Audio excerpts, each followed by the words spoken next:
Welcome back to another live and amplified Indie Fusion podcast. I'm your host, Tom Quiet, and we are back at it again with another amazing podcast. Today, oh, wait, I forgot to ask. Bonner Ray? Bonner Rhae. Okay. As I was approaching it, I was like, oh, I didn't confirm how to pronounce her name. Bad form, Tom. So, okay, perfect. All right, try that one again. Sorry about that.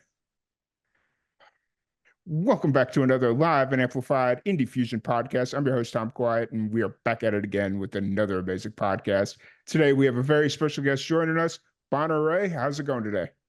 I'm doing great. I'm excited to be here. Excited to have you here. I'm glad you survived your trip from Texas to Nashville. I've made that trip several times, so I know that pain.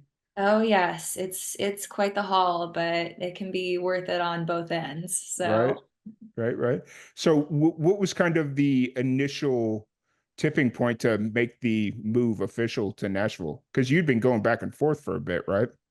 yeah, I have been doing it for a little while, and I had a really wonderful friend here who would just let me stay with them even when I was here for weeks at a time.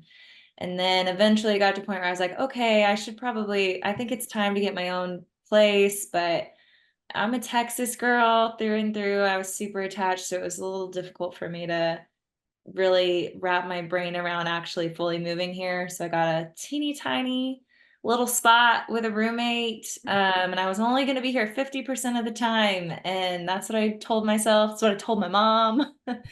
And then I got here and I just never left. And then I just asked myself, oh, sorry about that. Oh, you're good. Asked myself why I was doing that, and yeah, just decided to make the jump and got a bigger place and super happy about it. Nice. You seems like you've made the correct move. It's like when you get to a point where you're spending more time at a place you're visiting than your actual home area, then it's like it's time to move. Yes, exactly. And I was here so much and I didn't have any of my stuff. Yeah. And I always say that, people say money can't buy happiness, and I'm like, you've never bought my couch. Right. My couch brings Right. happiness, and I Right. wanted it here. I say the same thing about my mattress. Now, my mattress wasn't probably nearly as expensive as your couch, but that mattress, it will take the act of God to get me to get rid of that mattress. You have what you like. Oh my, Yeah. I'm sorry. My computer is doing this thing. Can you hear that when it goes off? Yeah, I hear it, but it sounds like it's not that big of a deal. It's See if all I can good. leave it up. I'm sorry. I don't know how to make it stop. It recently started doing this like notification and I can't make it Oh, stop. is it through the internet browser or whatever? It's No, it's telling me that like I need to input my password for this email thing that it's not even open. uh I'm just gonna yeah, leave it. I'm not gonna ignore it. And so maybe it'll just stay there. Sorry. fair. Hey, you're all good.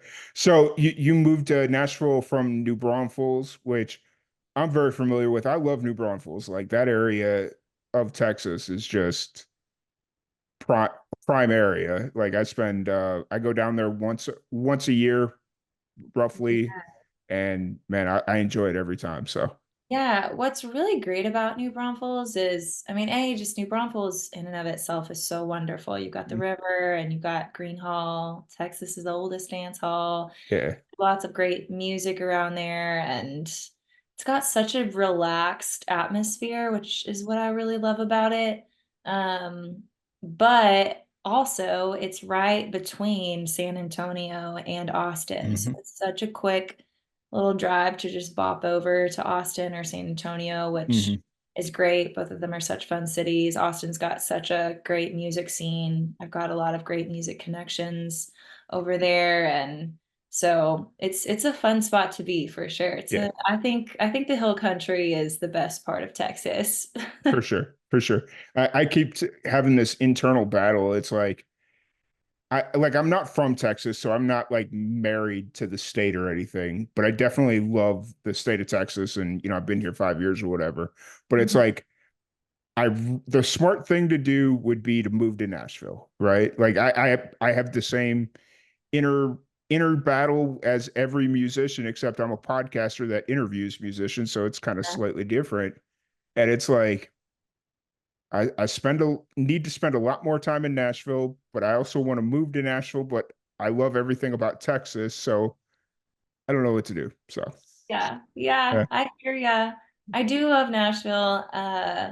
It's really fun to just be so surrounded by the music industry at all times. And I mean, Austin's got a pretty good little music scene going, Hmm. but it's not the same as being in Nashville. And so many of like the Texas artists will kind of hate on Nashville a little Yeah. bit. I never understood that because I love it. And I think you Yeah. can love Nashville and you can still love Texas just Yep. as much as you did. I don't think we don't have to Yeah. pick, guys. We Yeah. can love both. Like it's Right. fine. And luckily, it's really not that hard of a drive to get from Nashville. Like hard of a drive or hard of a flight. Like it's really easy to get, especially from like Austin to Nashville. That's like a Oh really easy yeah. transition. So What's so funny too is flights out of Austin to Nashville and into Austin from Nashville mm, are half the price of the ones into San Antonio or out of yeah. San Antonio. I don't Mhm. understand Yeah. why, but yeah, because it's like you're basically flying to the exact same place. I mean, that's Yeah. just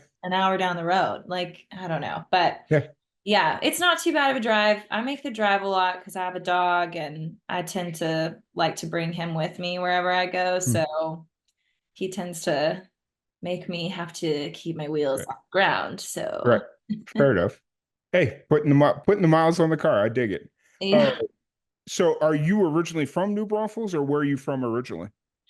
So I was born in the Houston area, in Alvin, Okay. Texas, which is the hometown of Nolan Ryan, if Mm. you are familiar with baseball at Yep. all.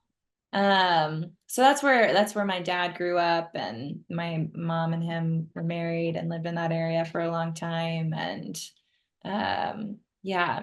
So that's where I technically, I guess, grew up, but I don't really like have any connection to it. Like I was homeschooled, so I didn't even go to Alvin High School. Yeah. I yeah, I mean I like my whole immediate family all moved to New Braunfels, so that's where I go home. That's what feels like home.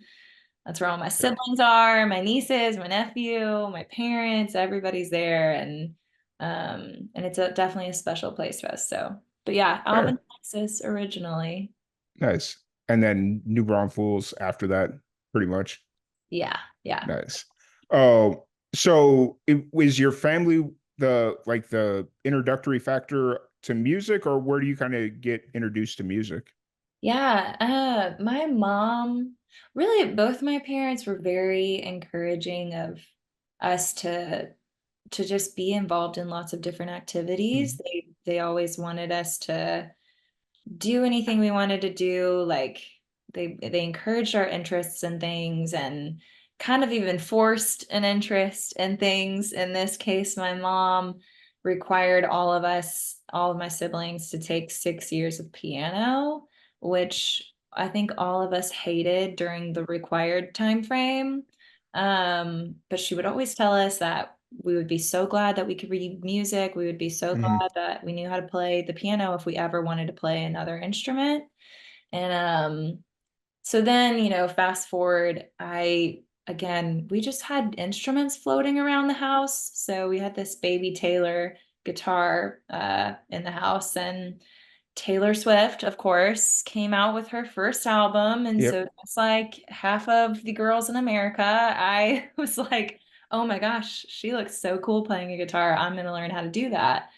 And it was over our Christmas break one year when I was, I think, maybe like a freshman in high school. And I Mm, picked up that baby Taylor and never looked back. And my parents actually told me if I kept it up, if I showed them I was really going to do it, that they would buy me a nice guitar. yeah. I mean, a baby Taylor's a nice guitar, but a Yeah. normal sized one, Yeah.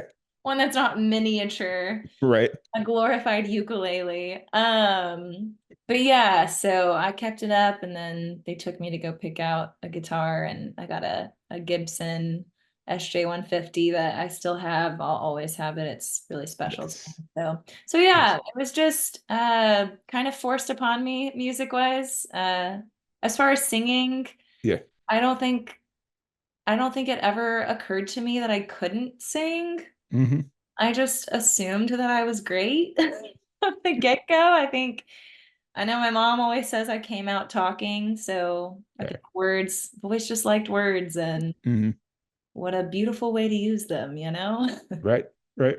It's so funny that you kind of just went into it, knowing, assuming, like however you want to word it, that you had this talent, and then come to find out you do. So like it's almost like this forced self-belief almost. Yeah.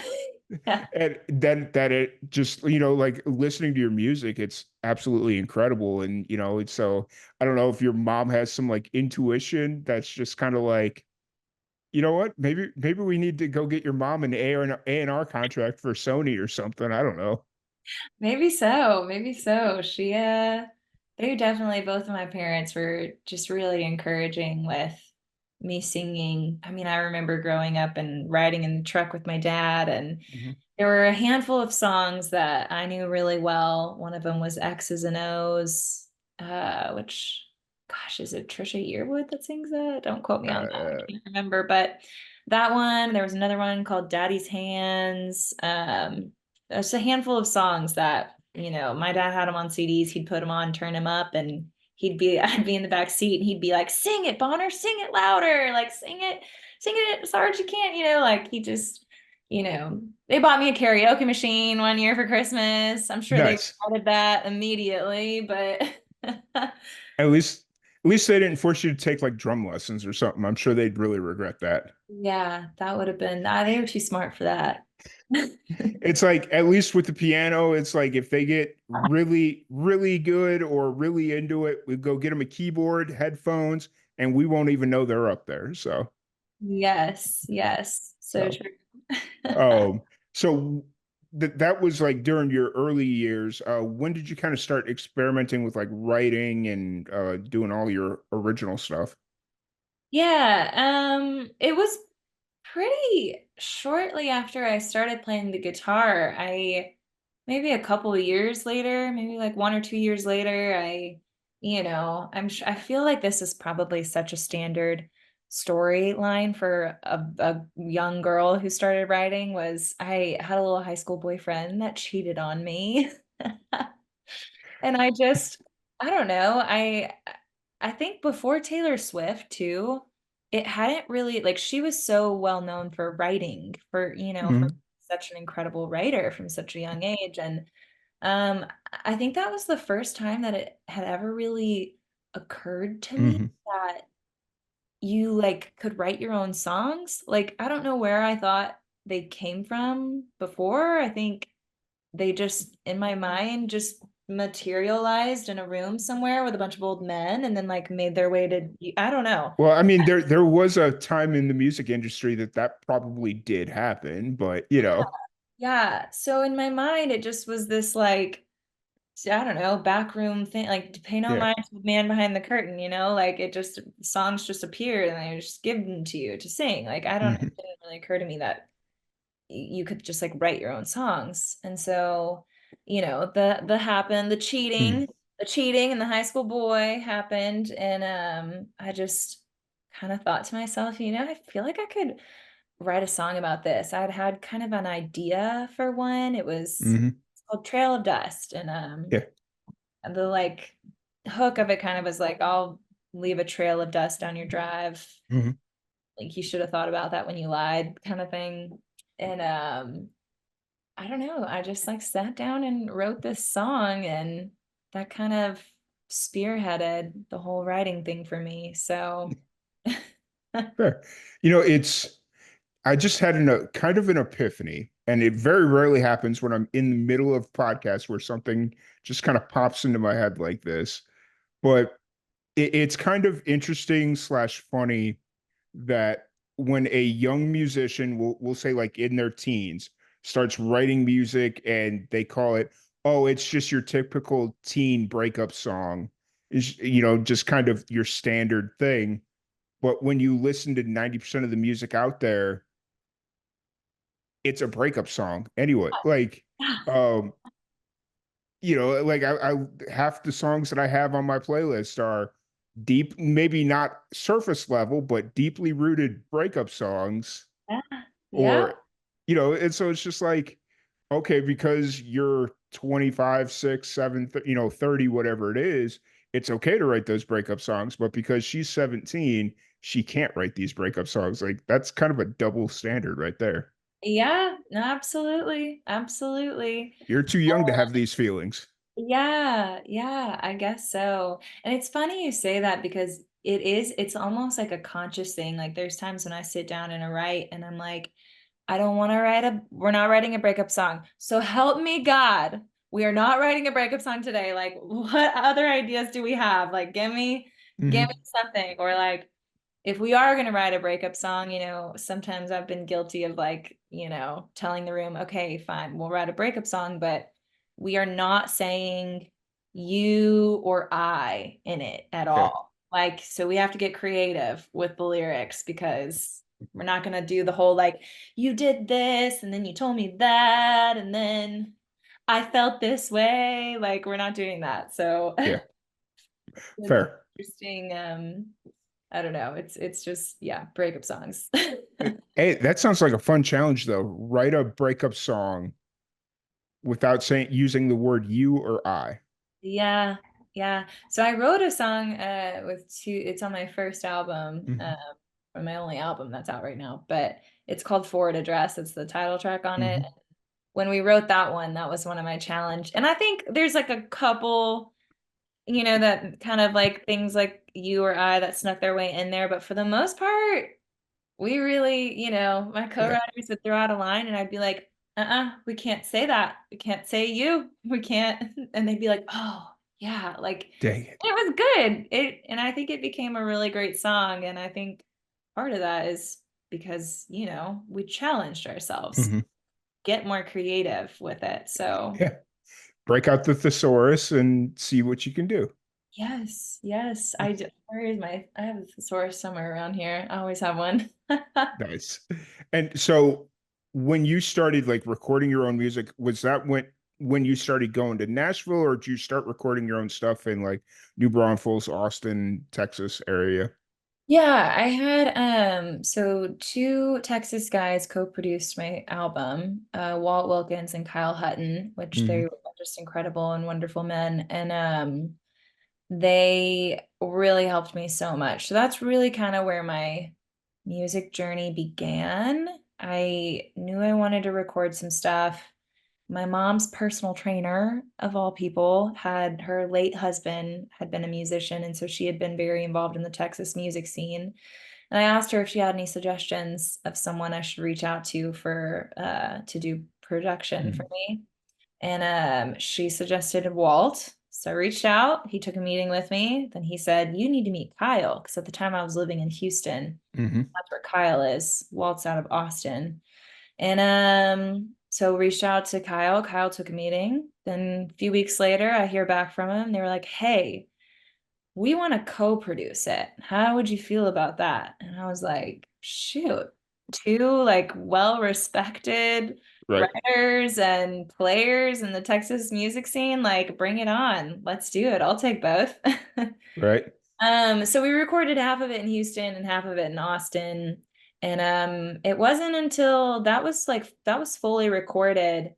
And then right before I started releasing the singles off of it and then Hmm. the album, I started kind of coming up to Nashville a little bit. I got Hmm. an offer to play on a writer's round with someone and came up for that originally and reconnected with some people that I had known when I was younger in Texas, and one of which went on to become my producer. He's produced all the songs that I've been releasing this year.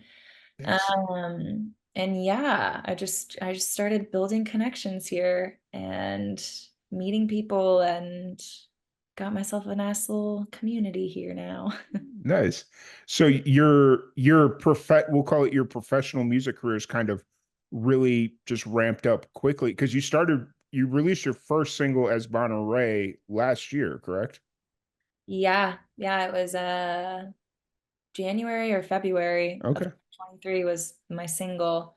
And yeah, then we've just been I've been running since. Nice.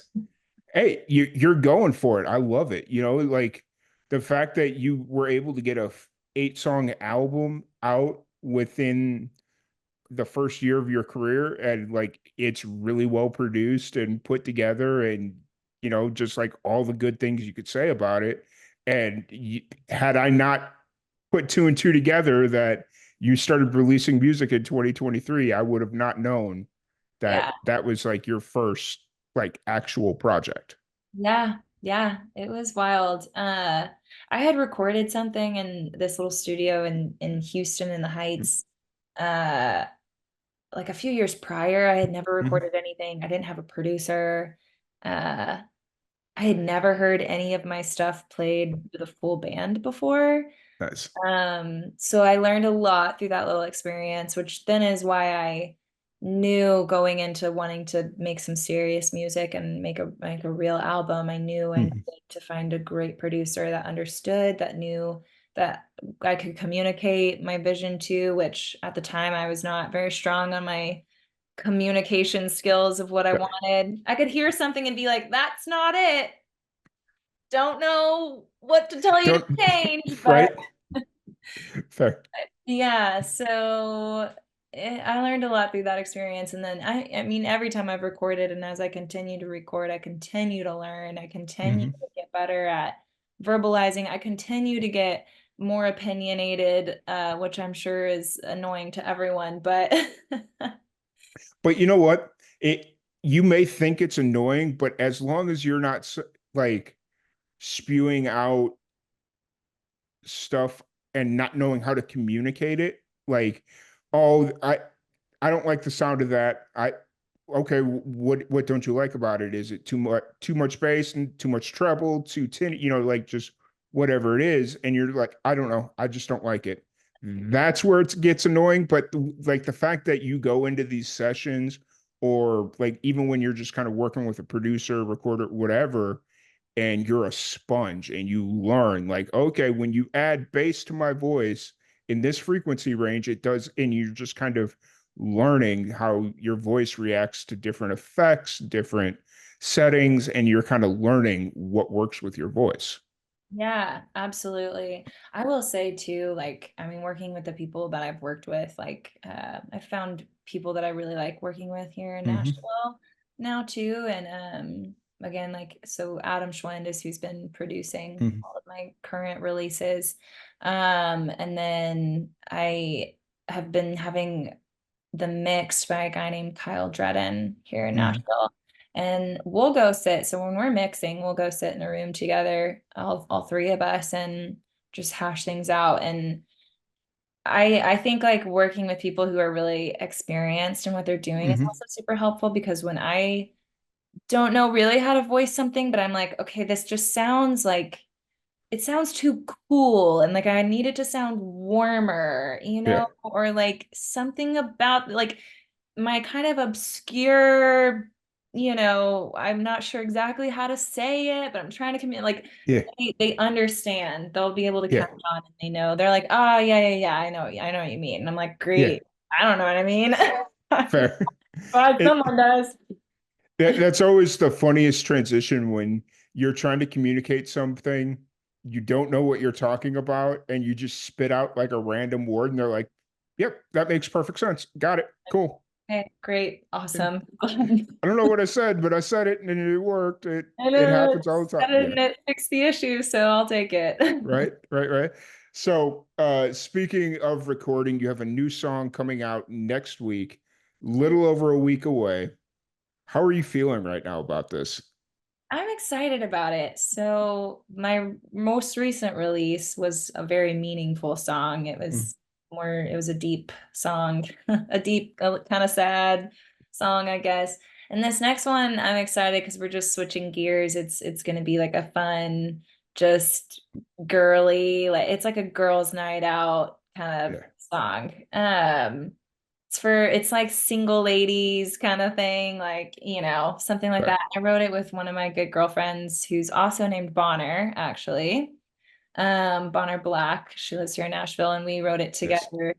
But it's called 90s Wranglers. Yes. And it was inspired by, I have this pair of hot pink Wrangler jeans. You'll see them on the cover of this. Hmm. I have these hot pink Wrangler jeans that are, I think, from the 80s or 90s. Hmm. And every time I wear them, it just feels so like fun. And, they're my party pants. Right. And I had this idea of, I was kind of toying around with like, I don't I don't want to like go home with a stranger. I just want to dance in my 90s Wranglers kind of thing. Hmm. Something along those lines. And Yeah. I took it to Bonner Black and was like, "Hey, I've got this song idea." And we just sat down in her living room that night and hashed it out and came out with this fun little girly pop song. So I'm excited about it. It's gonna be a fun little like gear change for me from this last release, just to do something a little more fun and groovy. Fair. Well, how long has this song kind of been sitting in your back pocket, kind of sitting in the process? Yeah. Yeah, this is one of the more recent ones that I wrote. So I was in the middle of a project working on recording this whole group of songs with my producer, and Bonner and I wrote this song and I sent it to him right after. And he was like, "Well, there's that. Right. Okay. Like we should record that one." And so we actually replaced something that had been on our list of songs we were going to record. We replaced it with this one. I think we probably wrote it, shoot, we probably wrote it about a year ago, Hmm. maybe, something like that. Um, and so yeah, so I haven't really, it's been finished. We finished producing it, like recording it and everything. Maybe like 6 months ago. Okay. Yeah, and then I actually just like maybe like a month ago, I finished up with mixing on it. So Fair. Fair. Was there ever a thought to try and get it out during the summer, or did you always kind of feel this is more fall song? yeah, I had some other songs that I really wanted that made sense for the summer. So like I Hmm. have a song called Cadillac that it talks about the 4th of July in it. Yeah. So like released that one in July, right before Fair. the 4th of July. So like that made sense for the summer. And then I only released one other song before that, like at the beginning of summer, and it's called Leeway. Yeah. And that one just felt right for like the first one, like the first release. It's like not super serious, but it's not like as lighthearted as like 90s Hmm. Wranglers. But it's like fun and it's upbeat. It just felt like a good way to kick things off. So then this one, 90s Wranglers, just kind of fell where it fell because I wanted to break up the, sad release Yeah. with like something a little more fun, like going into the Fair. holiday season. I didn't want to like take us take us Right. down a sad slope as we move into, all the fun holidays. So Fair.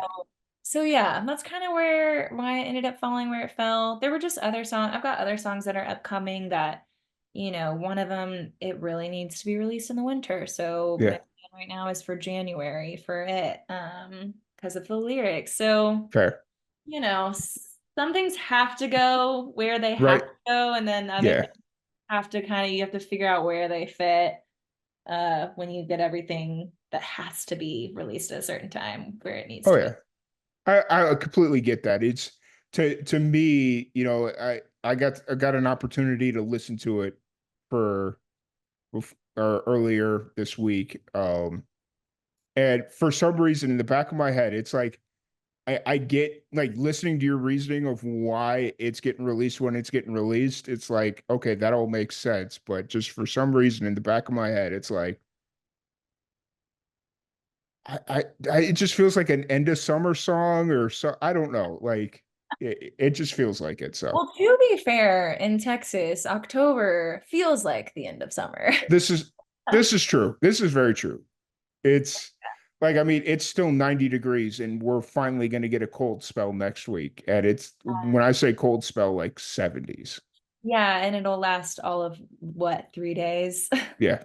at And then best. we'll be back in the mid to high 80s and that'll take us all the way to Christmas. So, Yeah, yeah. exactly. So, but It's yeah, like you just have to kind of, figure out. But I do agree. I do think it is kind of it would be a fun summer bop song. mm, So, but okay, again, even like talking summer bop songs, like I have another song that I'm sitting on right now that it screams summer bop to me. right. So again, like I couldn't do that one here because it screams it even louder than 90s Wranglers Fair. does. So I needed to like wait to do it next summer. Yeah, it just Fair.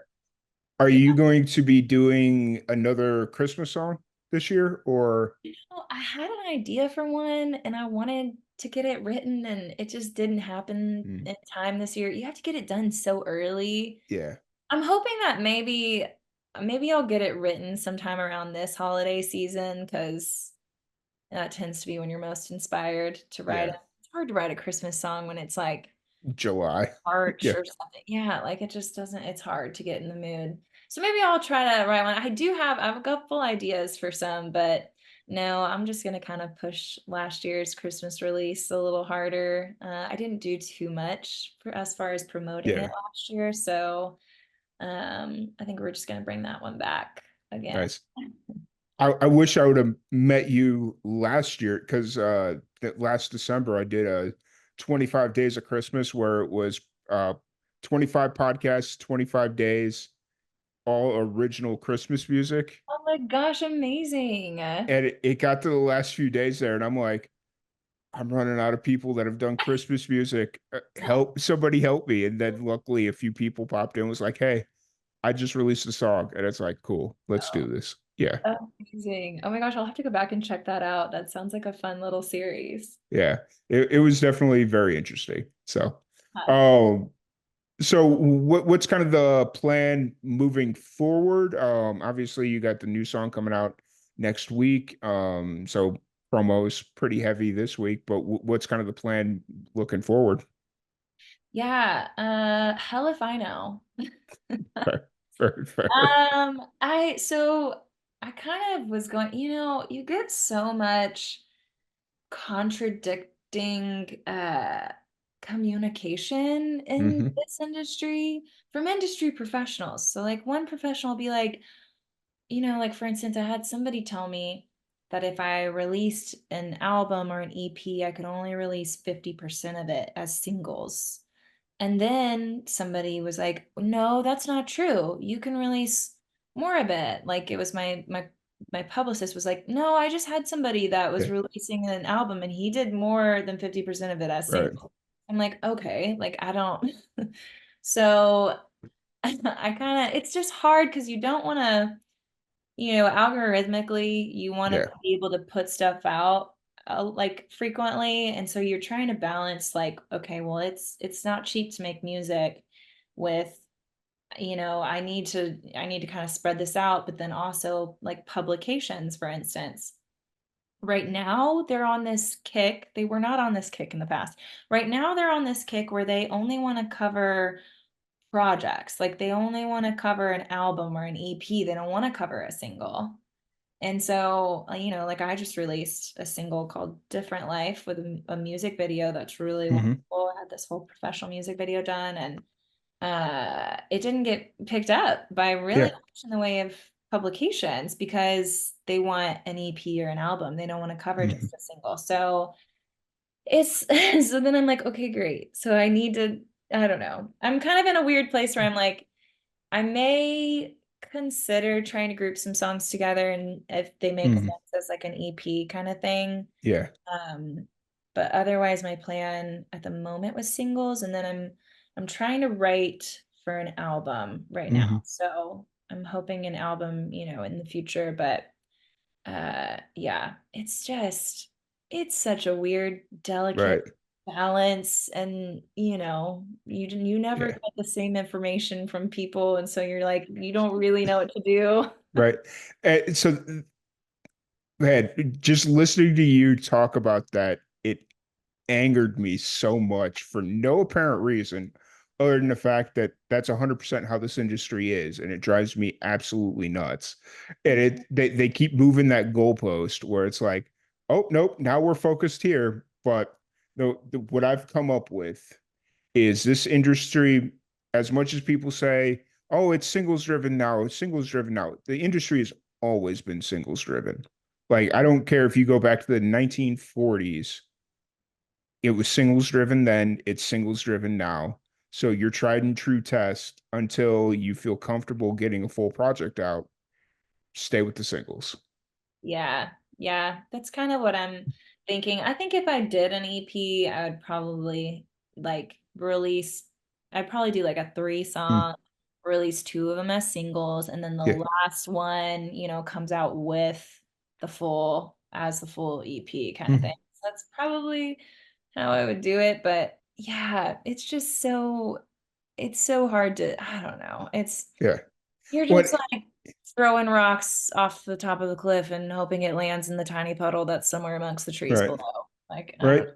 And what a lot of people don't take into consideration is it depends on what you're doing as a musician right now. So it's like if you're just, and I'll kind of use this to ask you the same question.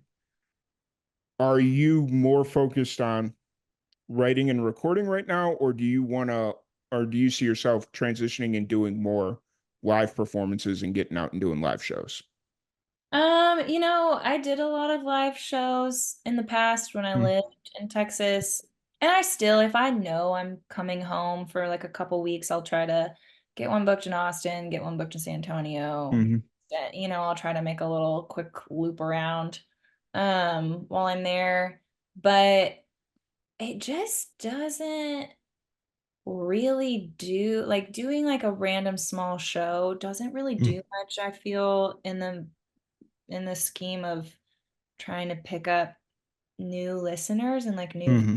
fans. I mean, the rate at which you gain like true new fans from just playing little random shows is just not all that much. And Mm-hmm. I've done a lot better opening for people.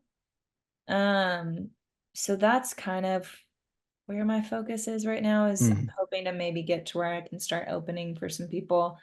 Um, and really just trying to grow my listenership right Mm-hmm.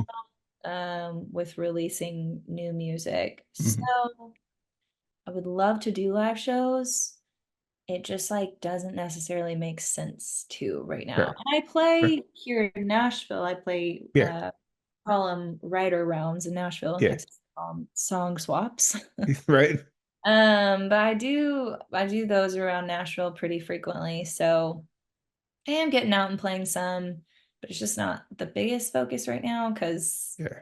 especially living here in Nashville, unless you want to go play on Broadway for 4 hours and 4 hours and hours, you don't yeah. get paid for gigs. Like you don't get Yeah. paid to ride around. So it doesn't make money.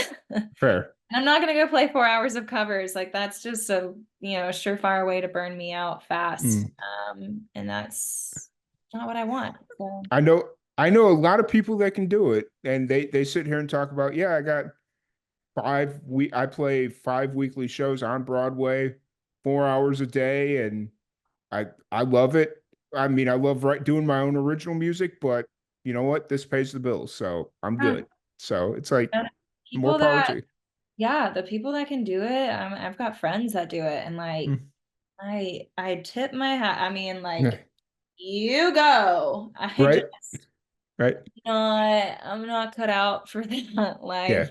I I did so much of the like 3 hour, 4 hour bar gigs around Texas for a few years. And, hmm I've got other things I need to focus on. And quite frankly, like when you're releasing music at a rate that I'm releasing it right now, like, hmm oh my gosh, it takes up a lot of Effort. time. It takes Yeah. up a lot of my time. Um, and I have found that I've gotten I feel like I've gotten a lot more opportunities out of focusing on that. And now, Hmm. granted, like opportunities don't make you money, so I can only keep this up for so long. But Yeah, I'm hoping that we'll get somewhere with it yeah, before I have to give it up. So, right. I, um, I I definitely think you're on the right track. Like as far as like releasing wise, every 6, 8, 10 week, like right, you're on about 8, 10 week release schedule right now, right? yeah, my goal is always like 6 to 8, and I think it ends Mm. up 8 to 10 every time. Okay, fair. I was sitting here trying to figure it out, and I was like, yeah, about every 8 weeks seems about right. But just kind of having that consistent release schedule and getting out, doing the writers rounds and trying to open up for whoever you can. That's definitely like I think, especially where you're at, like you're still so young in your career where it's like you have these opportunities to kind of be a little bit more um oh, what's the word I want to use? Like you get to take more chances and not have to worry about it. Be riskier. Yeah, riskier. There you go. I was like, Or I volatile investments.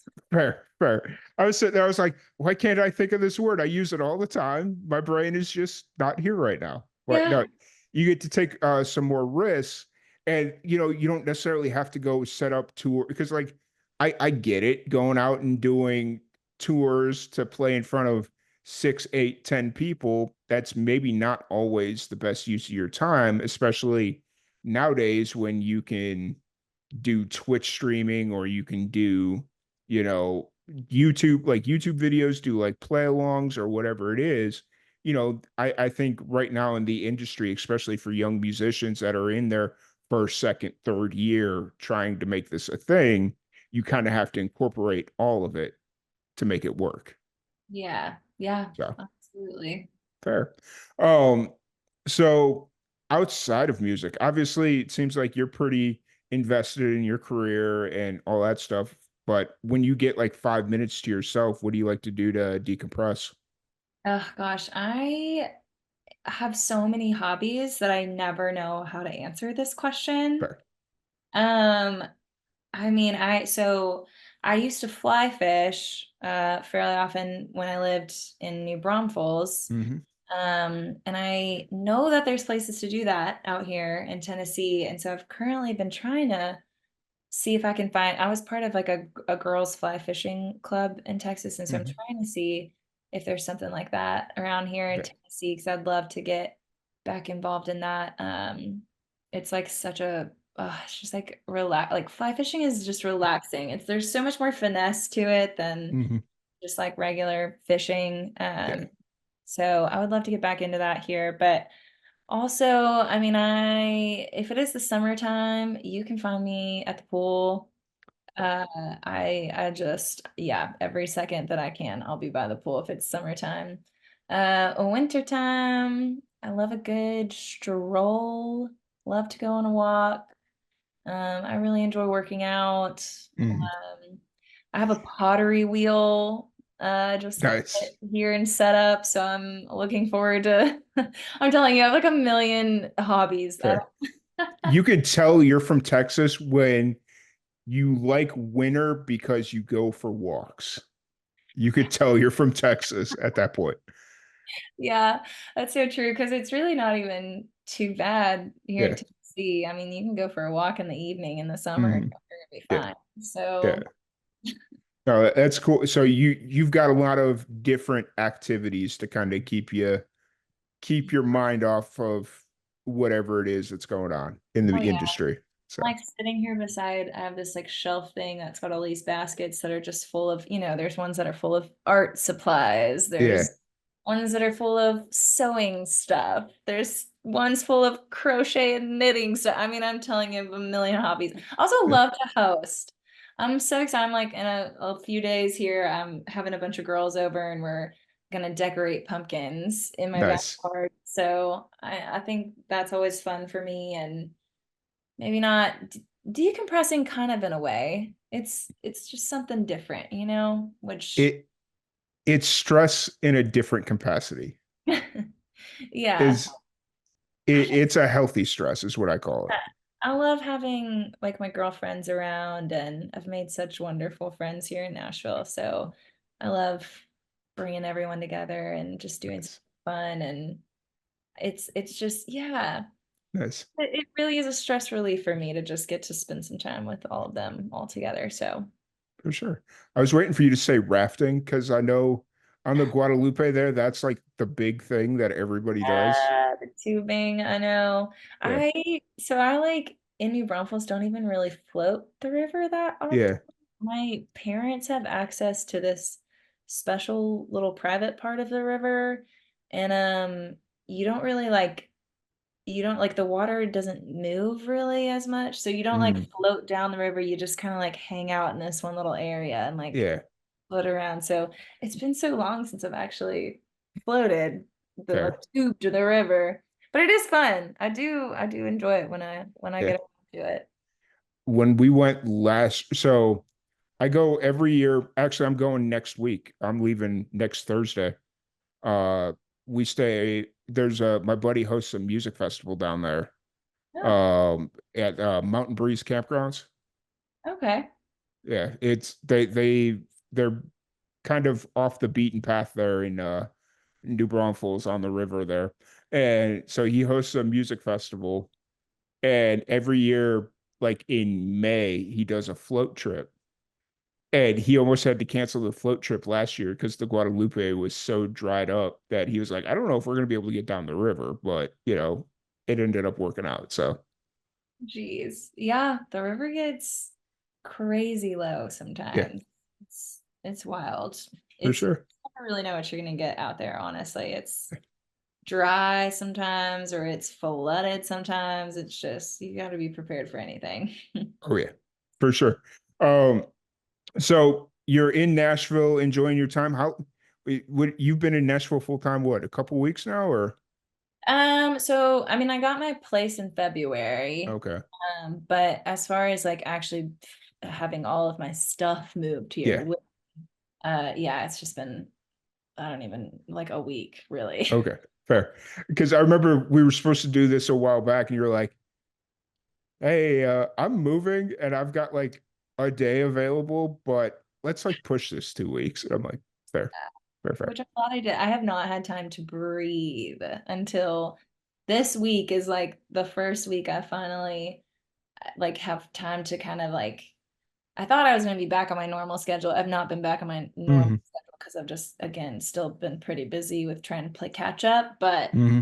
yeah, I was insane. Like just my gosh, I didn't have to time to think or breathe or I was barely existing. Fair. Now, this question may be a little bit of a deep cut. Did you ever meet your quote unquote soulmate in the vintage two-tone truck? Oh no, I'm so my mom was in town and Hmm. I started pointing it out to her because I'd be like, there it is. There it is. Like I see it constantly. And in the most random like I see it like in different parts of town. Yeah, Like it's so bizarre. It's so bizarre. And like I know it's a young I haven't really gotten a good look at the guy, yeah, but I know it's a young guy that drive like probably around my age or so yeah. that drives it. It's so funny though. I'm like he had like this has to mean something. Like I Right? see him all the time. It's so weird. It's either a really strange coincidence or you've got your first super fan. Maybe so, which he wouldn't be my first stalker, so Fair. I wasn't going to say that. I was going to say super fan because I know that stalker word kind of gets on people a little bit. So I was just like super you fan. We'll call. know, if the shoe fits, Right. Fair. it's not my fault. Yeah. Fair enough. Fair enough. But I don't want to keep you too much longer. If anybody wants to check out your new single when it drops, social media, stuff you got out now, all that fun stuff, where's the best place to find you? Yes, so my website is bonnerrae.com, which is BonnerRhae. I always say it's not RHEA because that would be Bonneria. Ba-dunch. Um, that's a Okay, fan because favorite. The people always love that one. nice. It took me a second, but he got me. You Yeah, it very good. got you. It always Very gets you. But yeah, so that's my website. If you want to follow me on Instagram, it's Bonner Ray Music. Same thing on TikTok. And I always am posting everything that's coming out on those as well as on Facebook, which is Bonner Ray. Again, Rhae.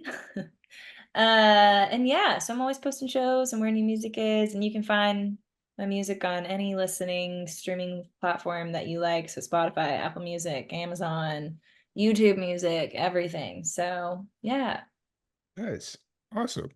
I think you need to figure out a way to lean into the Bonaria bit. I tell it's one of my bits that I do. Yeah, I tell it at almost every live thing I play. I did a writers round here in Nashville last night and I said the joke because that's and then people know how to spell my name. So, right. and then Right. I noticed once I started telling that joke, I started getting more followers at my live show. Fair. More people would actually go to my Instagram and follow it because they would have at least caught that joke. If Right. they caught the joke, then they knew how to spell my name. And so then Nice. they would actually go look it up. So Nice. If you started making shirts that says "I've got Bonaria," I would wear it. Just saying. oh my gosh, You- wouldn't that be something? I'm sure you'd have a lot of people that would wear it. Like you want to talk about a great catchphrase. I've got Bonaria. Maybe I need to name my like fan club that or something. Just figure out some way to spin a spin off on that. That's great. I love it so much. But anyways, once again, thank you so much for joining us. I really appreciate it. Yeah. I hope I could wrap this podcast up without crying laughing right now. But I really appreciate it. Thank you everybody for tuning in. We will catch y'all later. If you want to check out Bonner's Spotify, follow her there. The link will be in the description below. All the fun stuff. So yeah, once again, thank y'all so very much, and we will catch y'all later.